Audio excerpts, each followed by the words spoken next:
Le vent cinglait la façade de pierre de la petite maison. Un souffle amer venu de l'océan. Élodie, drapée dans le silence de ses propres pensées, observait par la fenêtre l'aile, étendue grise de la mer qui se confondait avec le ciel bas. Chaque vague qui cesse, écrasée sur la côte lointaine, semblait porter le poids d'un regret ancien, d'une promesse brisée. Les jours se suivaient, lourds et indistincts, tissés du même fil de mélancolie. Elle ne cherchait plus la lumière, ni même l'espoir. Chaque matin, le réveil était une lente remontée à la surface d'une eau glacée, sans saveur, sans but.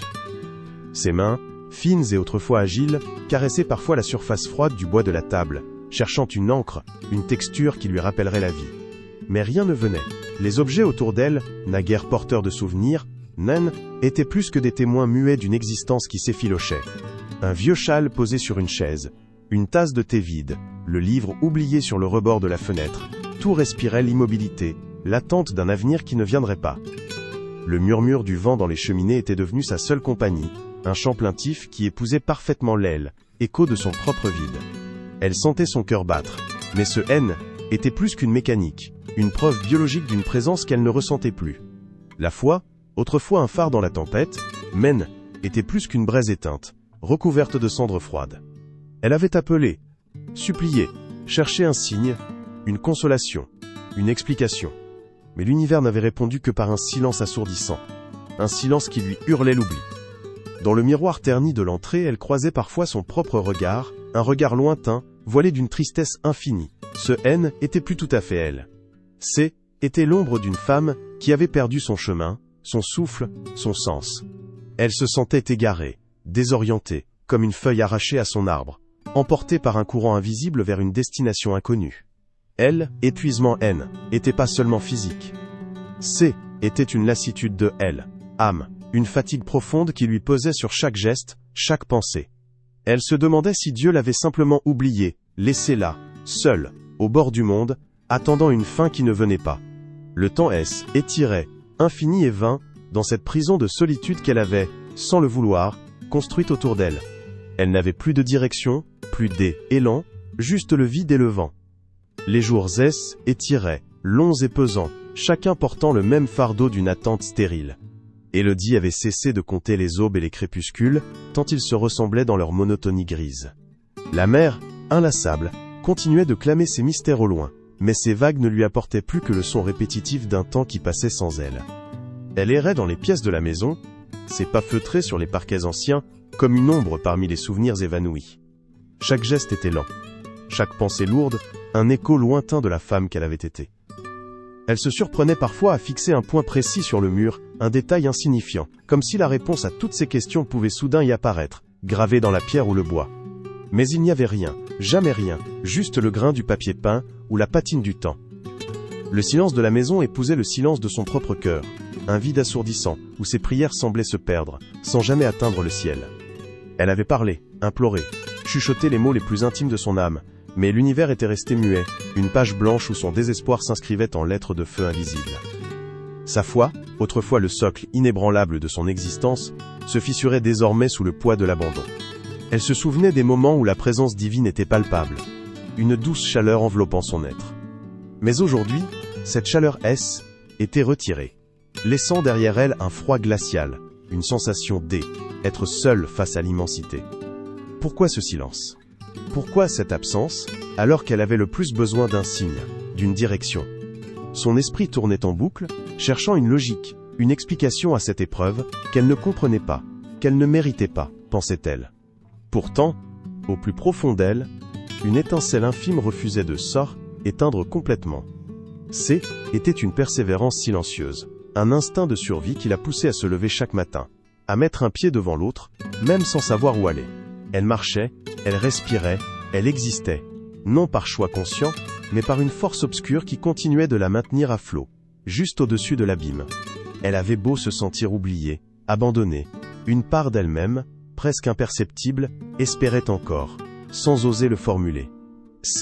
Était une attente sans objet, une foi sans nom, une simple continuation, comme une plante qui s'accroche à la roche aride, espérant une pluie qui ne vient pas.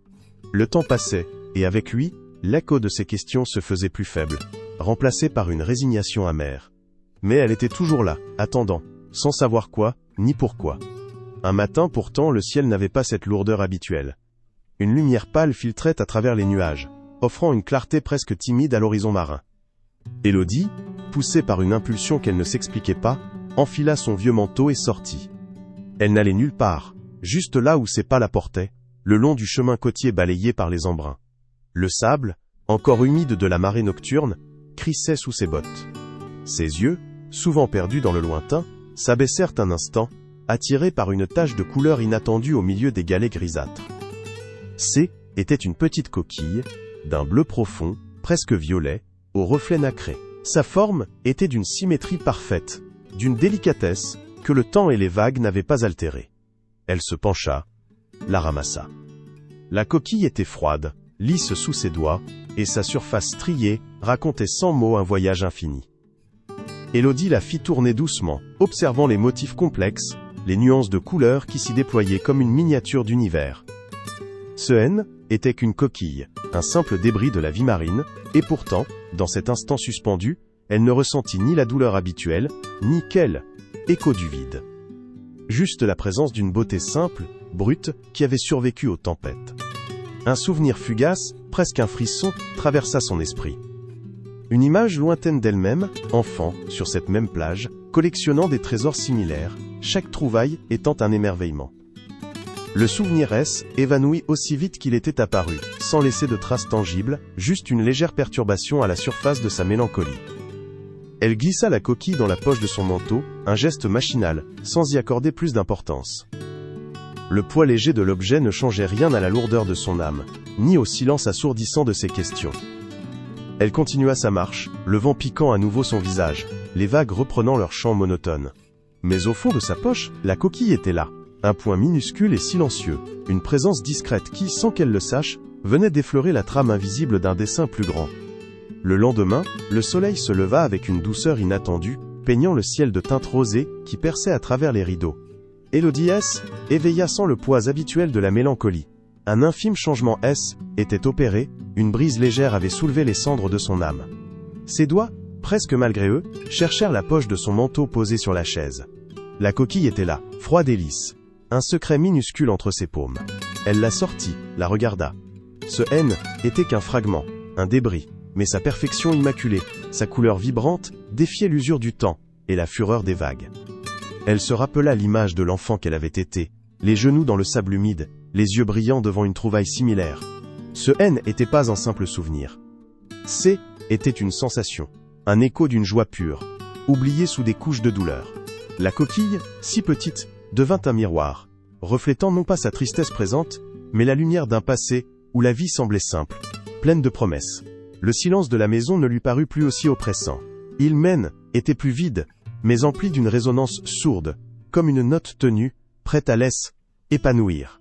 Élodie posa la coquille sur le rebord de la fenêtre, là où la lumière du matin pouvait caresser ses reflets irisés. Elle la regarda. Non pas avec l'indifférence d'avant, mais avec une curiosité sereine. Comment un objet si fragile pouvait-il traverser tant de tempêtes, tant d'années, et conserver une telle beauté intacte? C était un murmure, une question silencieuse posée par l'océan lui-même. Dans cette persistance, elle sentit une force, une résilience qu'elle avait cru perdue en elle. Un léger frisson la parcourut, non de froid, mais d'une sorte de reconnaissance. Elle avait tant cherché des signes grandioses, des révélations tonitruantes, qu'elle en avait oublié la sagesse des choses simples. Le vent continuait de souffler, mais son chant N était plus une plainte. Il racontait désormais l'histoire des marées, des voyages lointains, des retours inattendus. Les vagues, loin d'être un rappel de sa solitude, devenaient le rythme inlassable d'une vie qui continue, même quand on ne la voit pas. Elle se tenait là, immobile, le regard porté au loin sur l'horizon, mais cette fois sans désespoir. C était comme si un voile S était levé, non pas sur le monde extérieur, qui restait le même, mais sur la perception qu'elle en avait. Le gris de la mer N était plus une couleur triste, mais une palette infinie de nuances, où le bleu profond se mêlait au reflet argenté du ciel. La solitude N était plus un fardeau, mais un espace, une toile vierge où de nouvelles couleurs pouvaient être peintes. Elle commença à marcher, non plus sans but, mais avec une intention nouvelle, une légèreté retrouvée dans ses pas. Elle n'allait pas vers une destination précise, mais vers une acceptation, une compréhension qui germait lentement en elle. La souffrance, pensait-elle, n'avait pas été vaine. Elle avait été un chemin, un détour nécessaire, pour qu'elle puisse, enfin, voir au-delà des apparences, écouter le silence qui parlait. Dans son cœur, une flamme vacillante, presque imperceptible, s'alluma. Ce N n'était pas la foi ardente d'antan, mais une foi discrète, humble, qui osait à peine se montrer. Elle ressemblait à la lumière de l'aube, timide d'abord, puis de plus en plus assurée. Elle n'avait pas encore toutes les réponses, mais elle sentait, au plus profond de son être, une vérité simple et puissante. Astérisque, astérisque, tout a un sens. Astérisque, astérisque. Même les détours les plus sombres, les silences les plus profonds, les douleurs les plus vives, portaient en eux une graine de transformation. Son âme, un temps égarée, sans boussole, loin de tous ses repères, commençait à murmurer le souvenir d'un foyer retrouvé. Le silence N n'était pas un oubli, mais une pause, un temps pour que l'invisible puisse œuvrer. Et dans cette nouvelle clarté, un souffle d'espoir, doux et apaisant, commença à habiter son cœur. Élodie sentait que quelque chose d'essentiel était déplacé en elle. Ce N n'était pas une explosion de joie bruyante, mais une clarté douce et pénétrante, comme l'eau d'une source qui, après avoir traversé la terre sombre, revoit enfin la lumière du jour. La petite coquille, posée sur le rebord de la fenêtre et caressée par les rayons du matin, N, était plus un simple objet ramassé au hasard. Elle était devenue un point de repère silencieux, un murmure constant, qui rappelait la persistance obstinée de la beauté, même après avoir été broyée par les profondeurs de l'océan. Chaque jour, Élodie la regardait, et chaque regard était une nouvelle couche de compréhension, qui se déposait délicatement sur son âme. Elle commença alors à revoir les jours passés, non plus avec l'amertume lancinante qui l'avait rongée, mais avec un regard neuf, presque détaché, comme si elle observait la vie d'une autre. Les longues heures de solitude, le silence assourdissant qui avait habité sa maison et son cœur, les larmes versées en secret, tout cela, elle le percevait désormais comme un temps de gestation. C était un cocon, sombre et étroit, absolument nécessaire à une transformation qu'elle était incapable d'imaginer alors. Le vide qu'elle avait ressenti, N, n'était pas une absence, un oubli, mais une pause, un espace sacré, où quelque chose d'invisible était en train de se construire, pierre par pierre, au plus profond de son être. Un après-midi, tandis qu'elle feuilletait un vieux carnet de croquis oublié au fond d'un tiroir, elle tomba sur une page jaunie. Un dessin à l'encre de Chine, d'une simplicité désarmante, représentant une branche d'arbre dénudée, battue sans pitié par un vent glacial. Autrefois, elle y aurait vu le symbole parfait de sa propre détresse, de son existence dépouillée. Mais aujourd'hui, ses yeux s'attardèrent sur un détail qu'elle n'avait jamais remarqué, qu'elle n'avait jamais voulu voir. Une minuscule pousse verte, à peine visible, s'accrochait avec une force incroyable à la branche. Une vie nouvelle, discrète, fragile, mais indéniable, s'y manifestait. Une larme roula lentement sur sa joue, mais ce N n'était pas une larme de tristesse, était une émotion pure. Une reconnaissance profonde, presque un aveu. Le plan avait toujours été là, même dans la sécheresse de l'hiver, même quand toutes les feuilles étaient tombées, même quand tout semblait mort. Elle se rappela les paroles murmurées par sa grand-mère il y a de très longues années. « Le temps de Dieu est parfait, ma petite. Il ne se hâte pas, il ne retarde pas. Il est. » Ces mots, qu'elle avait alors entendus comme une douce et lointaine consolation, résonnaient maintenant en elle, avec une vérité éclatante, une évidence qui bousculait tout son être. Ce N n'était pas une attente passive, une résignation forcée, mais une préparation active, orchestrée par une main invisible, par un amour infini. Les silences de l'univers, qu'elle avait tant maudits, N, n'étaient pas des refus, mais des réponses en attente, des pages blanches où le destin allait écrire, pas à pas. Élodie sortit de la maison. Le vent était toujours là, fidèle au poste, mais il ne cinglait plus son visage avec la même amertume. Il portait désormais l'odeur du sel, le souffle des lointains voyages, la promesse de nouveaux horizons. Elle marcha le long de la plage, et cette fois elle ne cherchait plus de signes extérieurs, de miracles spectaculaires. Le signe était en elle, dans chaque pas qu'elle faisait sur le sable mouillé, dans chaque inspiration qui emplissait ses poumons. Elle ramassa une poignée de sable fin, le laissa écouler lentement entre ses doigts. Chaque grain, si infime et insignifiant en apparence, portait l'histoire de millions d'années, de tempêtes furieuses et de calmes absolus. Elle pensa à sa propre vie, à ses propres grains de sable, à chaque instant qui, même insignifiant, contribuait à la tapisserie complexe de son existence. Alors une certitude, douce et inébranlable, s'ancra profondément en elle. Ce N était pas la magie qui opérait, ni le fruit d'une coïncidence. C était la transformation profonde de son regard.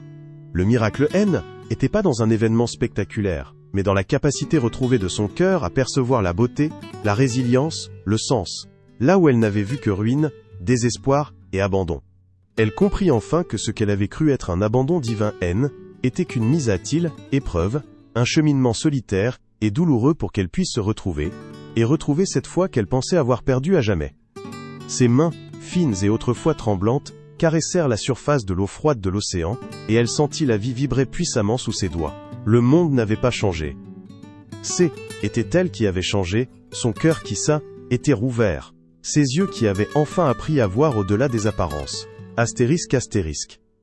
Tout a un sens astérisque, murmura-t-elle à voix basse, et le son de ces mots, prononcés avec une conviction nouvelle, résonna dans l'immensité de l'horizon, comme une promesse éternelle. Le poids de la douleur, qui l'avait écrasé si longtemps, commença à se dissiper, remplacé par une légèreté sereine, une paix profonde, qui envahissait chaque fibre de son être. Elle avait traversé le désert, et la source était là, en elle, depuis toujours. Le plan S était déroulé, invisible, silencieux, mais d'une précision infinie. Le plan S était déroulé, invisible, silencieux, mais d'une précision infinie. Le poids de la douleur, qui l'avait écrasé si longtemps, commença à se dissiper, remplacé par une légèreté sereine, une paix profonde, qui envahissait chaque fibre de son être. Elle avait traversé le désert, et la source était là, en elle, depuis toujours. Les jours qui suivirent se teintaient d'une lumière nouvelle, non pas éclatante, mais douce, comme celle d'un matin de printemps après une longue nuit d'hiver. Élodie ne fuyait plus ses souvenirs. Au contraire, elle les accueillait, les laissait remonter à la surface, non plus pour la déchirer, mais pour les comprendre. Elle revoyait les moments les plus sombres, les heures passées à fixer le vide, les larmes silencieuses qui avaient mouillé son oreiller. Mais à présent, elle ne ressentait plus cette brûlure d'injustice, cette amertume corrosive. Une étrange tendresse, presque de la gratitude, était installée en elle. Était comme si chaque épreuve, chaque blessure, chaque silence assourdissant, avait été une pièce essentielle d'un puzzle qu'elle n'avait pas pu assembler alors. Chaque fragment de son passé, aussi douloureux fût-il, s'inscrivait désormais dans une tapisserie plus vaste, dont elle percevait enfin la beauté complexe. Le vide qu'elle avait tant redouté, était pas une absence de Dieu, mais un espace sacré, un creuset où son âme était forgée, purifiée, préparée à recevoir une vérité plus grande.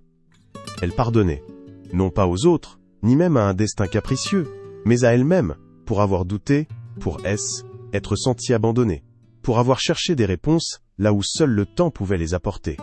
Elle pardonnait au temps lui-même, à sa lenteur parfois cruelle, pour avoir été le maître patient de sa transformation.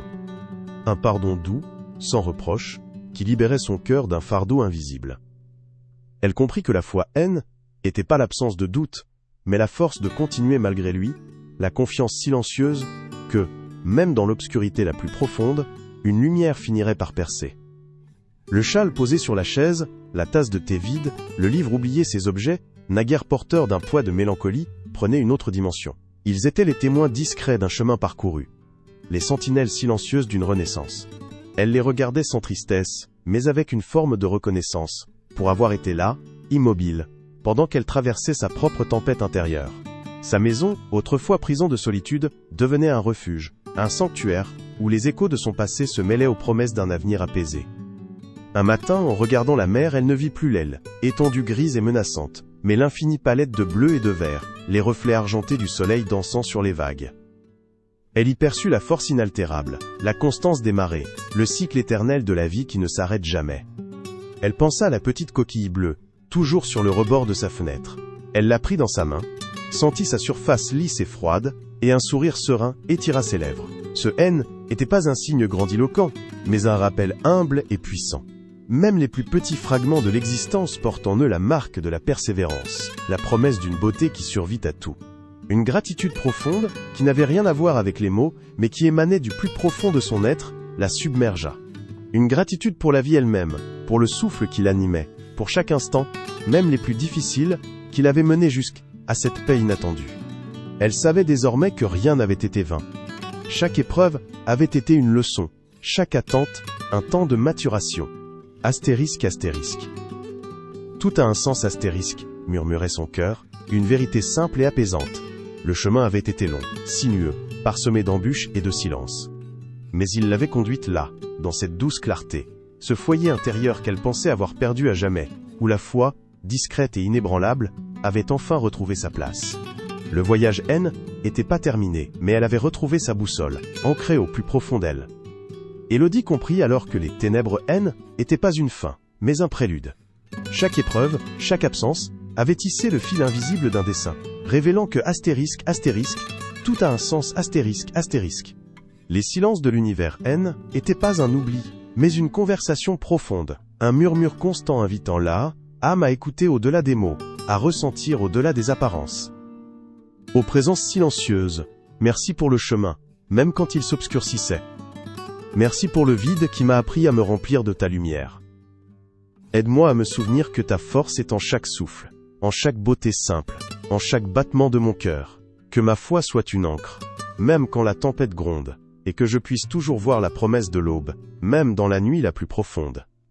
Alors, elle respira, ancrée dans la certitude que la paix retrouvée était la promesse d'un voyage sans fin, guidé par une lumière intérieure.